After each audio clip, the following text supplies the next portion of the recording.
Welcome back to The Big Show, talking to the big stars today. And I've got to say, a legend has joined us who I'm a huge fan of. No, don't laugh. You've been doing it for 400 years. That's true. Roy Hudd, how are you? I'm the Anglo-Saxon's favourite comedian. Yeah. Nice to see you, Ellie. I mean, you've done so much, and you've worked with so many people. Yeah. Let's start with who you've enjoyed working with the most.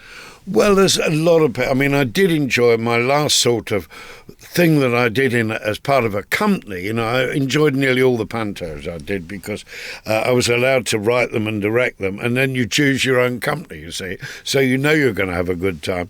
But I suddenly got catapulted last year into doing The Merry Widow.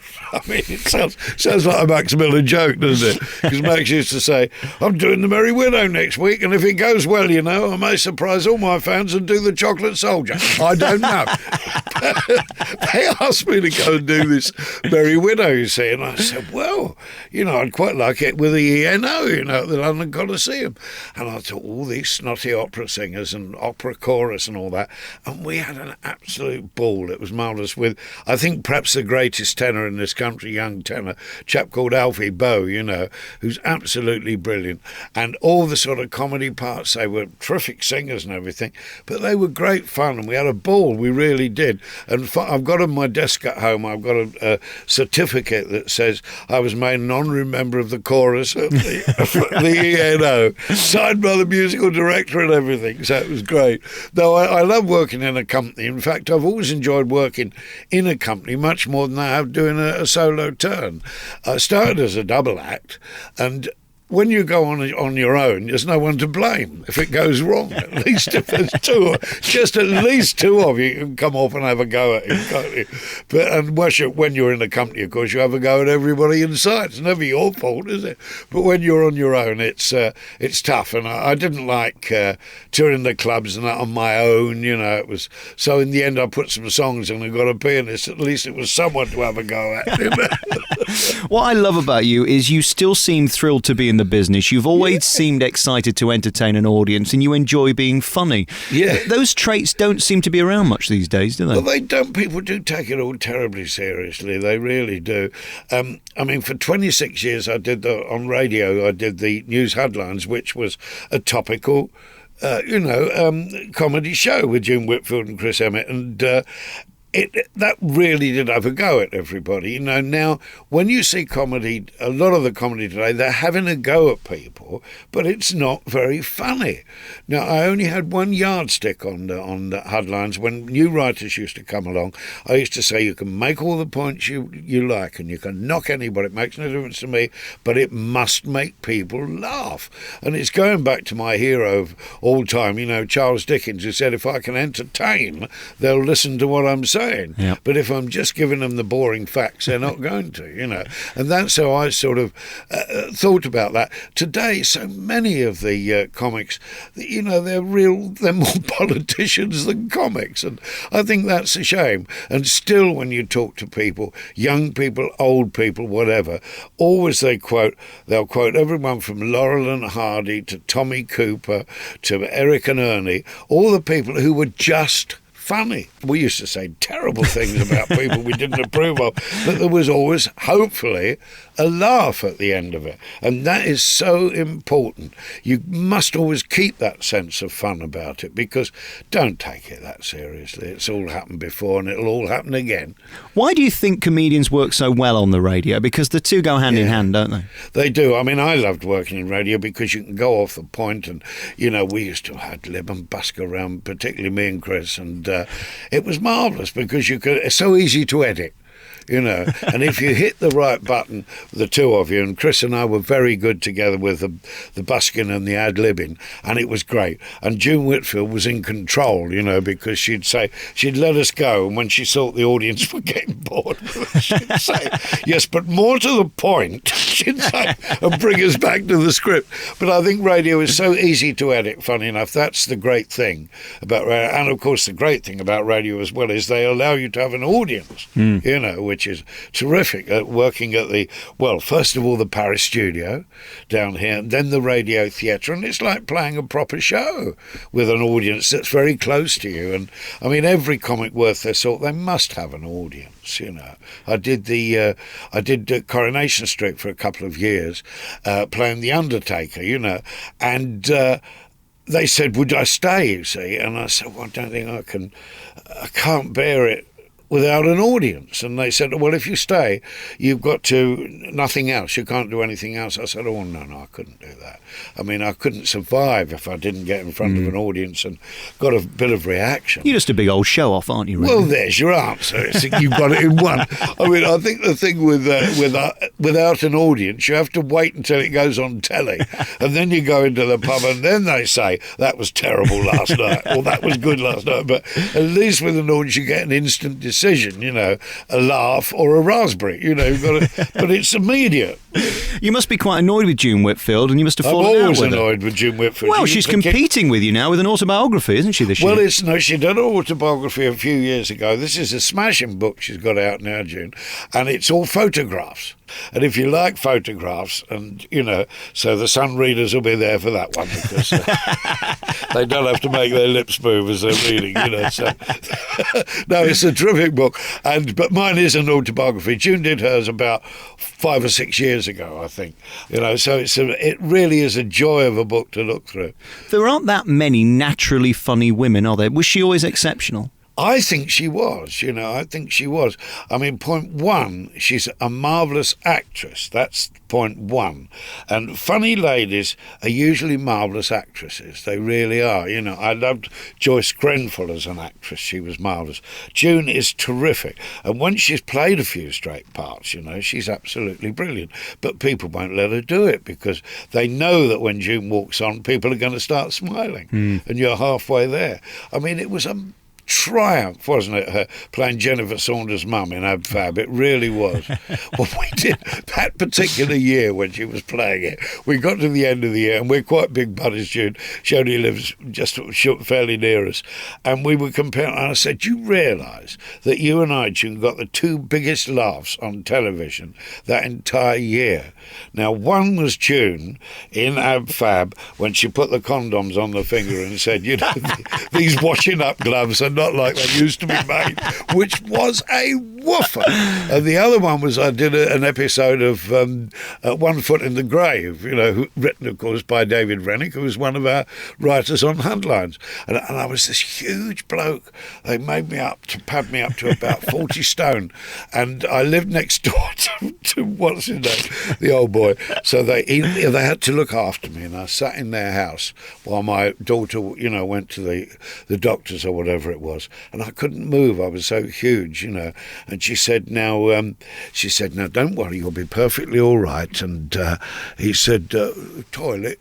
And she said, "Oh yes." She said, "It's just," and they said, "No, I've just been to the toilet." And it was, honestly, it was the two biggest laughs on television that year. And I said, "June, we've cracked it." Roy, what are you? I'm confused. I mean, are you an entertainer, a comedian, an actor, a singer, a performer? What are you? Well, the thing is, I'm hopefully always in work. That's actually what I don't remember. Do you still worry about that even now? Oh, yeah, you always do, because it's like people say to me, when are you going to retire? I say, when they stop asking me, And when they don't ask, you start getting very shaky. You really do. I mean, writing this autobiography was worthwhile, me giving up work for 3 months. Because I said, I've written books before, but they're all sort of anecdotal books and little histories of various performers and stuff like that. You can do that in between entrances in a play, but you can't write, I couldn't write an autobiography like in that particular way. I had to sit down and really clear my brain and go back to the beginning, what I remembered. So it was worth doing. It was worth doing for 3 months, and it was an absolute labour of love. It really was, And I had really not a lot of help because I should have kept it. We all should keep diaries, you see. But we never do, You keep diaries when you're very young, Then as soon as you discover girls, that's the end. You don't keep the diary. It's the only diaries you keep are with special asterisks that mean certain rude things, But there's nothing else. And the only thing I did keep, which was a good record, was I'd kept a copy of every contract I'd ever signed, and I'd just put them in a box in my office, So that was terrific, going through that, and you suddenly saw a name there, you know. Golly, I remember that, and it all sort of came flooding back to you. But I had some very early diaries, and my favourite diary entry in one of them, which is putting your priorities right, you know, and it said, today at Assembly, it was announced that King George VI had died in his sleep, full stop. I cleaned out my mice. That was the next line. So that's what you think of, don't you, when you're about 11 or 12. But I wish I'd kept a diary, and I think everyone should, if they can keep a diary. I mean, Simon Brett, who was, funny enough, radio producer, was our first guy who thought of the news headlines. And he's a great expert on diaries and all that. And some of the diaries he's discovered are marvellous, you know. And my granddaughter was the inspiration for me writing this book, because she said, she's about 12 now, and she said, Grandad, you've got to write all these stories down, Granny, because I shall forget them. So that was good. No better reason, is there? So I said, OK, I'll do it. Then they offered me money, and I did it even quicker. Roy, Yeah. I've lost my piece of paper. What's the book called? It's called, what a good lad you are, it's called A Fart in a Calendar, and I'll tell you where it came from. It was my gran who brought me up, you see, and I can remember the first time I ever heard her use that word, and she brought me up, and one of my aunties was down there and said, don't he ever sit still, Mum? And she said, no, he's like a fart in a calendar, she said. And so it became a running gag in the family, you see. And it was quite fun. I've got to tell you, it's quite funny. I did that breakfast television, you see. And we got there, and they put a blow-up behind me of the front cover of the book. And they'd airbrushed out the title. I kid you not. And they said, the bloke ran down, he said, don't let him say the title of the book. He said to the boy who was on the couch. Yeah. And the girl, Sian, there, she got on the phone and said, what are you talking about? It's ridiculous. Anyway, this boy said about halfway through the interview, he said, well, I've done my best to avoid you giving the title of the book, but you mentioned it 4 times. I said, sorry, 5. A fart in a calendar. But it was so interesting, Alex, because they said, now, my other grand's favourite phrase was, when she saw a comedian who she really liked, and don't forget, she took me just after the war, so the young comics coming up were the Frankie Howards and Max Bygraves and people like that, Peter Sellers and all this. So when one really made her laugh, she'd say, he's a silly you see. That was it. Now this guy on the breakfast television said, don't let him say can say he said, but not. And then I did another one, Alan Titchmarsh show, and the director phoned down, he said, he can say but not I mean, I ask you, isn't it ludicrous? My granddaughter said, my missus said to her, they wouldn't let your dad give the title, or your granddad give the title of the book. And she said, why? She said, it's not a swear word, she said. It does make you laugh. I mean, they've gone over the top after this Jonathan Rossen thing and that. But I mean, him and the other fella did say rather worse things than that. Well, do you know what's going to be interesting is, of course, 17 people will have to listen to this interview before it goes out. Yeah. Whether they make me bleep it. Won't it be? That will be so good. I'm going to phone you and let you know. Please do, Alex. I'd love to know. I won't second guess it. You'd never guess. No. Because they could either let it go, or that whole last section that the listeners will be wondering, what did they say, could be bleeped. Well, it was lovely. I did, what's it, the other day, Woman's Hour. Oh, dear. And Jenny Murray, it's quite scary, really. But I quite like her because she's her face, she looks exactly like my missus, facially. She's a little bit bigger than my missus, but facially, she's got a lovely face. So I always loved talking to Jenny and that, and she made me give the title and everything, but I don't think they wanted her to. But she made me give it. And the funny thing is, we had the launch of it last night, the book, and a few friends came in, and a few old girls who've been fans for years, They said, we're not going in the shops, Roy, and saying I want a fart in a calendar. What's it all about? And I said, well, go in and just say I want his book, They wouldn't say it. Well done on that. You do win the award for best title of a book this year. Absolutely. Thank you. It is quite amazing the reaction it's got. that title, you know. It wasn't my idea because we were talking about the book and talking about my gran, who was the hero of my life and brought me up. And it was my missus's idea. She said, you ought to call it a partner calendar. I said, the old girls will never stand for that. She said, oh, but the kids would. Absolutely. It'll make them look at it, she said. I want to go through a few other things in our remaining moments and the comedians you've worked with. Firstly, are most comedians a bit odd? Yes, they are. I mean, I always think it's sad in a way. I mean, it hasn't really happened to me, I promise you. But they usually, whoever gives out these gifts, they give it with one hand and take it away with another, you know. They're either... and they're very funny, but then they're worried sexually about things, they drink, or they're onto drugs, or there's some terrible hang-ups in their lives, and whoever gives these gifts out, whether they give them with one hand and take them away with another, I do not know. I've known quite a few comics over the years, and most of them are not very happy people. They've always got a load of problems and, you know, a load of things in their nuts. But the ones I have met that were jolly were terrific, you know. And I tell you, was a marvellous company was Eric Morecambe. And he was just like he was on the box all the time, you know. Other comics are not like... Tommy Cooper was the same. You couldn't see a join. You could not see a join. And the great story of Cooper was, at one stage, just after he died, you'd talk to cab drivers, and they always say, here, I had that Tommy Cooper in here, you know, or whatever.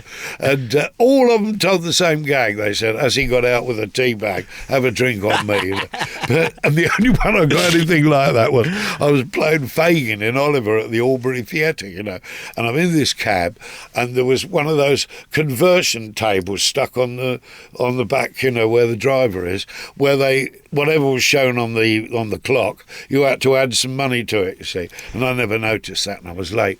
So I get to the Albury Theatre, and I give the geezer the money, and I thought about 50 pence tip or something. And then as I'm getting out, I saw the conversion table, and it was about a quid short, you know. But as I was getting out, he said, here, Roy. I said, what? He said, if you play Fagin as well in there, I'm coming in to see you tonight, as you do in my cab. Yeah. So that was it. And the other one, I'm sure people have had it as well, but it was my favourite. That was a cab driver, and he said, just a minute. And it was when I was doing the radio. He said, I recognise that voice. God, blimey, says Roy Hudd, isn't it? I said, yeah. He said, blimey, he said, Roy Hudd. He said, I can't believe it. He said, well, I'll get home and tell my missus. I said, oh, is she a fan? He said, she thinks you're rubbish. He said, fair enough. So I didn't give him a tip. The public never lie, though, do they? They're really honest. We were talking yesterday at the launch of the book. Barry Cryer came, you know, it's an old buddy. And he said, he's in a cab, and the cab driver said, here, while you're there, Baz, he said, sign us an autograph, will you? And he said, I said, certainly. He said, oh, you didn't think I was serious, did you? I'm only kidding, he said.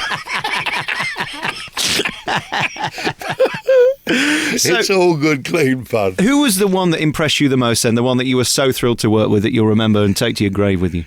Well, I think it's probably someone that a lot of people wouldn't know, but I did do about 15 pantos with a comedian called Jack Tripp, and Jack was the greatest dame, you know, and I discovered Jack. I was put into a show, and he was there, and we hit it off like a dream. And we worked on all those pantos together. We worked out lots of routines, things. He was just fantastic to work with. Now, as a performer, the ones I admire most is when you're playing opposite them, be it an actor, be it a comic or anything, but you look into their eyes and you see the truth when you're playing. Sue Nichols, who I played opposite with in The Street, exactly that. When you looked into her eyes, you got the truth. Makes you better. Now, Jack was a dancer, comedian, and the best dame in the country. And when you were playing scenes with him, in a pantomime, you'd look into his eyes and you'd see the truth. And I used to believe he was my mother. You know, really, it is amazing, you know. And he'd been the mother to Frank Bruno and all sorts of people. You know? But I think Jack was the most person who impressed me most because we devised lots of comedy. And when we were working on stage and a laugh happened, he would say something. That would extend it. And I would say something. And before you knew where you were, the other chap, of course, who was huge, I was a huge fan of and died far, far too young, was Billy Dainty, the eccentric dancer. And Billy and I wrote a show about two old songwriters called Weston and Lee. And Billy and I played Weston and Lee. And we used to, these guys were the guys who wrote Goodbye, When Father Papered the Part, you name it. Every musical song, they wrote practically every song, What a Lovely War. But they wrote it as contemporaries when the First World War was on, But Billy was just tremendous. And we did a thing, I found a record in the BBC libraries here that these two guys, Weston and Lee, had written. And it was just a 78, but it was like a takeoff of a variety show. And it featured little parodies of all famous comedians and that. Like one was, here he is, Kerry Champion, yes, for where you and all this. And one was Arthur Jensen Prim, who was a ventriloquist. And what are you going to sing for me tonight, little man? He said, I'm going to sing Where the Gizzy Gungle Gees Are Gizzy Guzzing. So I told Billy about this. We were in the middle of the show, and he said, we ought to do it. He said, because they were the guys who wrote for everybody. He said, you can be the dummy and I'll be the vent, you see. So that was the idea, and we just sang this song at the end. Well, so much happened. We developed so much business. It was 2.5 minutes when we started. By the time we finished the tour, it was nearly 20 minutes long, this routine. And all the cast used to come down and watch it because you never knew what he was going to do or what I was going to do. That's the joy of comedy, and it's the sad thing today because you normally only do a thing once for radio or television. You cannot develop it. And people say, why don't we see another Hancock? Why don't we see another Rob Wilton? All these people. Because they had time to develop their routines, add bits, take bits out. When stuff died, they'd give it the elbow. When it went like a bomb, they'd extend it. Someone did an ad-lib one night, they'd keep it in. It was a process. You had to go through that process, I think, to get an immaculate piece of comedy. You cannot do it as a one-off. I mean, the time all of us have sat there and said, someone's given us a gag, and we've said, we can't go wrong. And you go on there, it doesn't get a tit. And another thing, you say, yeah, well, it's only a throwaway line, I'll try it. Round of applause. You cannot tell. You have to do it. The acid test is in front of an audience. Congratulations on being you. It's such a thrill to meet you, and you are a true legend. This book celebrates 50 years in show business, and it really is a true insight into the best years, really, of show business, because I think now it's not so much show business as a business. I'm afraid so, And it's not as much fun as it was in certain ways because you don't work with lots of other comedians. As a comedian, usually you're the only one that's employed that night. Whereas in the days of variety, when you had jugglers, you had singers, you had always 2 or 3 comics on the bill, you got to know people. You were a week in each town. You spent the daytime before we went to the theatre causing trouble. There was a wonderful, he's just died sadly, I think probably, apart from Arthur Worsley, the best ventriloquist I've ever seen. It was a man called Neville King. I don't know if you ever saw Neville, but he used to have a terrible old granddad that was in a terrible state, and he used to get upset with the audience, and he was so offbeat, Neville, and he really could throw his voice. I mean, it was great to go out with him on a bus. It really was, because there were dogs barking, there were sheep at the other end of the bus. He did all these things. I always remember the last time I saw Neville, and he used to do a routine, and all his dummies were ugly, terribly ugly, and he had a cat that had a bit of touch of mange and all this, horrible face and everything, and he had a big tea chest on stage, and he threw this cat, because it annoyed him, into this tea chest, and how they worked it, about loads of feathers came out of this tea chest and all this, and he reached inside, got out a bald, pigeon, threw it back in, then he reached in and got a snake, got a great big snake out, and it was moving and making noises and everything, and he beat it to death on the stage, the snake, and in the middle of beating it to death, he looked at the audience and said, you won't forget me for your children's party. He's a genius, this bloke. He is a genius. But they were the great things of variety. You used to see people like that in variety. Now, you see, we were talking about, about farting a colander and silly bugger. Now, you'd never get away with that on television, beating a snake to death and saying... You'd have the RSPCA on the phone.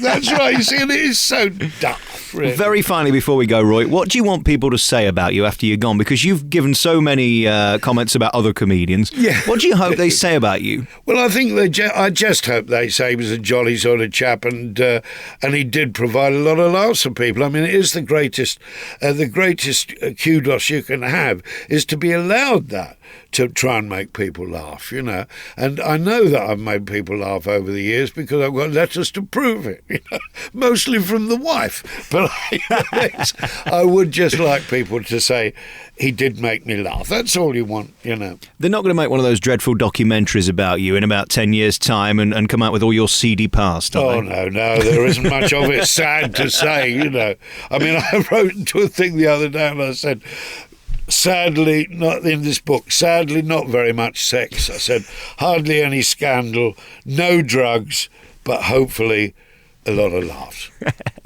What a great legacy that is. It's in your stores now. It's called A Fart in a Colander, or as our editors may make it, A Bleep in a Bleep. Calendar's all right. I don't know. Roy Hudd is a big star, and thank you so much for talking to me. It's a true honour and a pleasure. And the new book, which we can't mention, is out now. Thank you. Thanks a lot. A bleep in a bleep. Calendar, it's terribly rude.